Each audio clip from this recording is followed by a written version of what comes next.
السلام عليكم ورحمة الله وبركاته. ازيكم يا حبايبي؟ عاملين ايه؟ يا رب تكونوا بخير. كل سنة وانتم طيبين. رحت اجيب كيلو ونص سمك، قال لي الكيلو ب 15 جنيه شوي. قلت اعمله بقى في البيت، ارخص وانضف واحسن.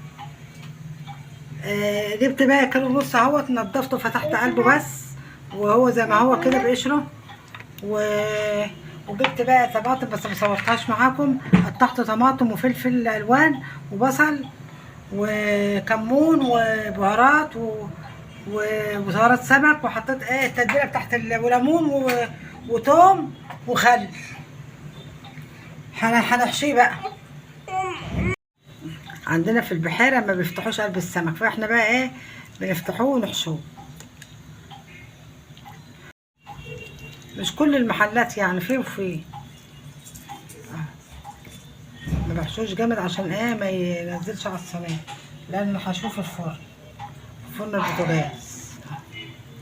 حطيت طماطمايه وقرن فلفل احمر وقرن فلفل اخضر الوان وفلفل اخضر وتوم وبصل. حطيت ليمون وخل. انا ما صورتش معاكم بقى التتبيله ديت، ما صورتهاش معاكم.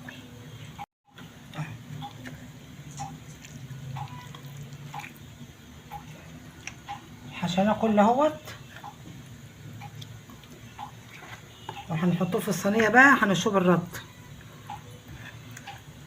هشوه في الفرن.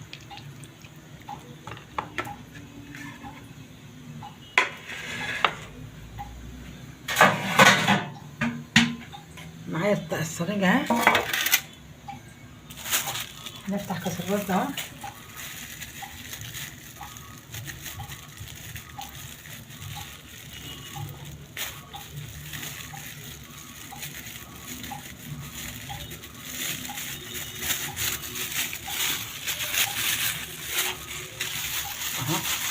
احط فيها بعد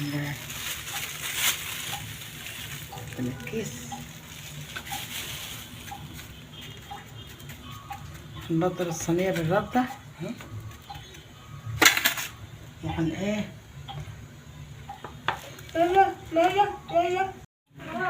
بصوا يا حبايبي، انا بقص شويه زيت اهوت عشان ما يلزقش في الصينيه اهوت، والرده تمسك فيه. والله الطريقه دي جميله هتعجبكم وحلوه خالص. جربتها كذا مره،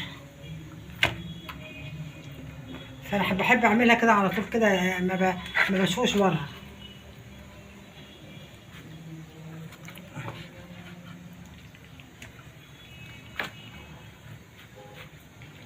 انا حاطه هنا شويه زيت بقص السمك.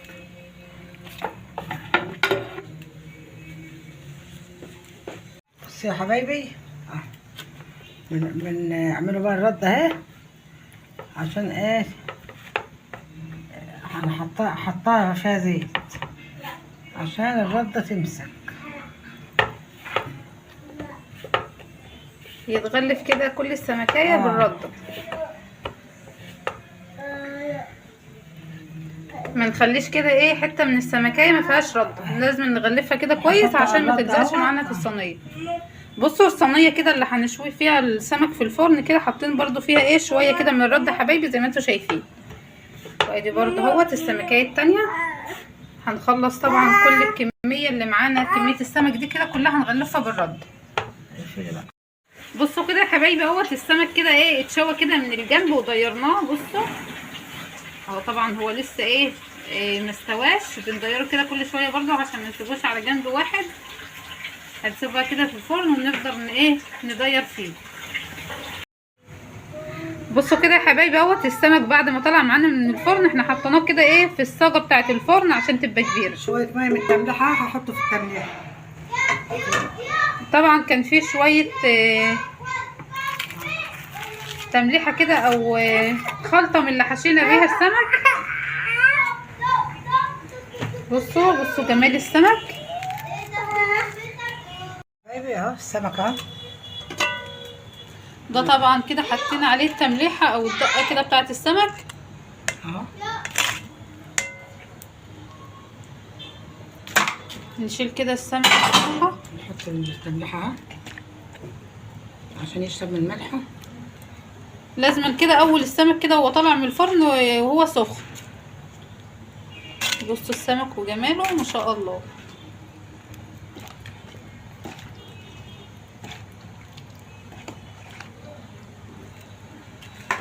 طبعا الخلطة او الدقة اللي على السمك دي طبعا اللي كانت حطينا كده شوية برضو كانوا فاضلين من الحشوة، وعملنا برضو توم وفلفل وكمون وشطة كملنا يعني وليمون.